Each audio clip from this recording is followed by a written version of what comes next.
The search for happiness based on the bodily concept is initially doomed to failure, not success.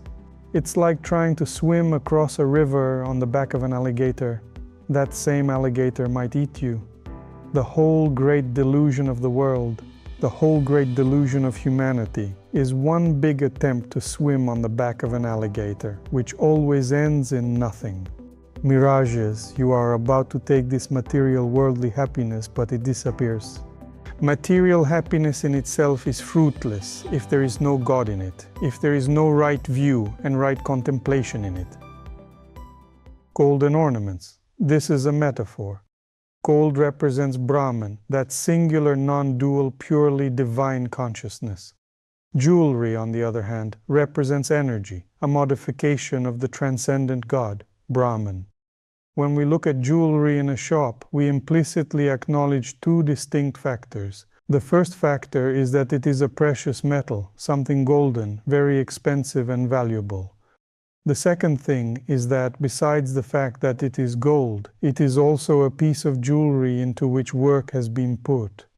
It might be a chain, a pendant, a bracelet, a ring or earrings, something beautiful and exquisitely crafted.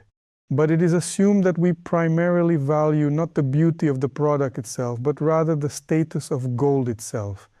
It is gold first and a product second, even though the product itself may be equally beautiful. But if it's not gold, you go to the nearest street stall and buy it for 200 hryvnia, $50. The shape and design might be exactly the same, yet in the jewelry store you would be told, that will be $2,000. The price points are on entirely different levels. Why? Because of the status of the gold. In this case, the beauty of the jewelry is not valued, but the status of the precious metal itself. It is the main defining property. In the same way, Brahman is like gold, and all modifications, energies, and forms are like ornaments. This is why Shankara says, jewelry are, after all, gold.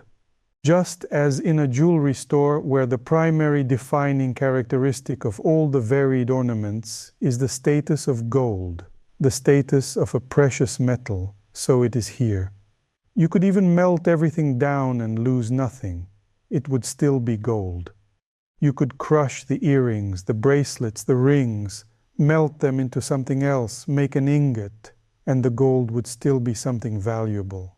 But if the status of gold is absent, you crush some copper jewelry and there is no value left at all. You can throw them away. That is how you determine whether value remains after something is crushed or not. Names and forms are crushed and dissolved during pralaya, while Brahman, as the supreme value, remains. Pralaya is the period of dissolution of the universe. Mastering the view means we always understand this principle, the principle of gold, of Brahman, of pure non-dual divine consciousness. And we learn to contemplate it, to attune ourselves to it, to relax into awareness of it, and to remain attuned to this principle above all else. We do not deny energy, and it is very important to understand this. We are not nihilists.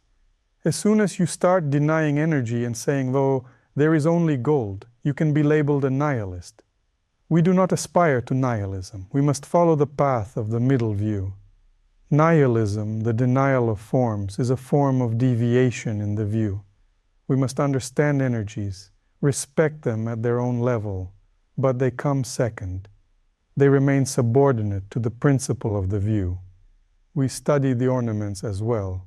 We need to understand them, but we understand the status of gold, which comes first. What example can be cited to illustrate the loss of one's view? When they look at how beautifully it is made and they see that it is not gold but iron, for example, and they pay attention to the shape, but this shape is worth nothing. It was stamped out, it has no value. Gold, however, even if it is unskillfully crafted, never loses its intrinsic quality. This is what is meant by losing one's view. We must never lose our view. The view is our highest protection. This is our stability in practice. This is a guarantee that we will not be captured by dualistic samsara. This is our path, our ideal. This is what should become a natural state. Since it is not so easy to establish oneself in such a great view, because the reality of the body, the five sheaths and the samsaric world constantly tells us the opposite, and the view is already very unattainable, we must apply the method of meditation, contemplation, awareness. Meditation, contemplation, and awareness are all directed toward becoming habituated to this view, never falling away from it, making it stable, making it continuously present. Their purpose is to unite the view with contemplation, allowing it to penetrate to the deepest depths and dissolve our karma, because the view is the darshan of God. The search for happiness based on the bodily concept is initially doomed to failure, not success. Anyone who wants to check can interview an 80-year-old grandfather and an 80-year-old grandmother to see if they have managed to find permanent, eternal happiness with a bodily, materialistic concept. It's like trying to swim across a river on the back of an alligator. That same alligator might eat you. The whole great delusion of the world, the whole great delusion of humanity, is one big attempt to swim on the back of an alligator, which always ends in nothing. All utopian hopes for happiness in the material world outside of Dharma, the hope of fulfilling one's desires by material means, this is ignorance, delusion. It is like attempting to find a treasure within a dream. In my childhood, I would sometimes dream of toys, pins, or something precious, something exquisitely beautiful and so incredibly real. I was just about to take it, but at that moment I woke up. For a long time I couldn't understand where they disappeared to. Mirages, you are about to take this material worldly happiness, but it disappears. Material happiness in itself is fruitless if there is no God in it, if there is no right view and right contemplation in it. These are the mirages that all people chase, yet they are fruitless. What can this be compared to? Maybe like a fruit that is rotten. We want to pick the fruit in the hope that we will be satisfied, but it is impossible to be satisfied with it. This is what material happiness is. What is the reason? The reason is profound ignorance. People again and again hope for material happiness. This hope for material happiness leads them away from true understanding. The body and material energies also have a place. They are used in the Dharma, but they are used in the right way, in the spirit of view, contemplation, without the search for material happiness, but for transformation. This is a completely different approach. An inverted picture of the world is when happiness is sought in the material world based on the bodily concept. A person's entire way of life is connected with this. The restoration of a correct worldview occurs when our concept and understanding of happiness are grounded in right view and right contemplation. Then everything falls into its proper place. Our inner voice, our inner purpose begins to align with the spiritual path. When all these elements converge, our heart beats in unison with the pulsation of cosmic rhythms, cosmic harmony, and universal Shakti. This is something inherently natural to us, something profoundly pure, whole, and wise. When we attain mastery of this state, it is known as the natural state or sahaja. We are restoring our natural, inherent wholeness. We must seek the Atman, the true self, and leave everything else alone. Yet we often forget this. Iki, leave alone to do what needs to be done in accordance with your spiritual path Dharma, without worrying, but not getting too distracted. It happens the other way around. There is a danger of nihilism, when there is rejection, denial, closing of transcendental divine energies, and ignoring of the laws of Shakti energy. In our tradition, we do not destroy the ego as a functional entity. Rather, we dismantle our identification with it. It would be more correct to say that we are gently removing him from power. We are not depriving him of his ability to function. We are simply showing him his proper place. For example, if there is a king and there is a court porter who opens the doors, the court doorman too may possess a magnificent uniform. Sometimes they look so impressive that an uninformed person might mistake them for the king. He can see him. What an important person! This must be the king. And show him signs of respect and listen to him attentively. When we realize that this was just a doorman at the entrance who simply let visitors in, we understand that we need to look for the true king. In the same way, we do not destroy the ego, the doorman. We simply figure out who is who and understand. The ego simply has functions. It does some things for the sake of action and that's all. And we show the king all the signs of attention, respect and listen to him. This process is named manonasha. We don't chase away the doorman. Who will open the doors then, perform other functions? Ego helps in various life functions.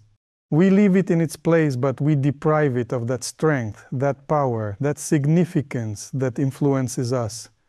All people are under the hypnosis of this doorman. You can call him not a doorman, but even more important, a minister who makes decisions, but he is still not a king. All people are in a position of slavery in relation to this minister because they do not recognize his nature. They do not recognize their true royal position. When we gain clarity, we simply remove him from making important decisions and devote our entire attention to this king. Self-surrender means we begin to rely more on the light of divine grace and on the very spirit of the presence of the natural state than on the mind and ego. Our mind says, here it is like this. Our ego says, and here there is also that. We can accept the calculations of the mind, the assessments of the ego, but they must be secondary to the spirit of self-surrender. Therefore, we say, first self-surrender, then the mind, then the ego. Otherwise, we risk once again upending the worldview we have spent so long cultivating. Therefore, saints often exhibit reactions that are not typical of worldly people and act from the ego. A girl in the Middle Ages accused a monk of having a child with him. The villagers came to accuse the lonely monk and brought him a child. What would an ordinary person have done? He would act from a position of mind and ego. The monk, in a spirit of self-surrender, asked, "Really?" He accepted the child without indignation, even though the child was not his. A year passed, the girl repented and said that the child's father was a guy from a neighboring village and not this poor monk at all. The villagers came with gifts and offerings, bowing, apologizing, and took the child back. The monk said again, "Really?" In this case, he was accepting the situation in the spirit of self-surrender because at the level of mind and ego, his reactions would have been entirely different. We agree with everything, we have acceptance of everything. We are in deep agreement with reality, in deep agreement with ourselves, in deep agreement with others. There exists a prayer of pacification, the Shanti mantra. From where did the Shanti mantra originate? After all, every mantra has a rishi, prophet. This is a mantra from the Vedas. These are quotes from the Vedas, various Vedas. Each Veda has its own rishi, its own seer or prophet, but from where did they emerge? They were born from divine revelation, from the deep all-acceptance of reality in which the rishis dwelt when we sing Loka Samasta Sukhino Bhavantu. It comes from deep agreement with the universe, on the principle of I am in agreement with the entire universe, and the entire universe is in agreement with me. To be in total acceptance, to be in agreement with everything. This is the sign that your self-surrender is moving forward. If you want to test how far you have realized self-surrender, choose the person you don't like and don't just befriend them. Anyone can become friends with him, even a spy. Any actor can imitate, but try to obey him. Agree with all his illusions, with all his fixed ideas, with all his kleshas, shortcomings. Just humbly serve him. You will immediately see what you agree with and what you disagree with.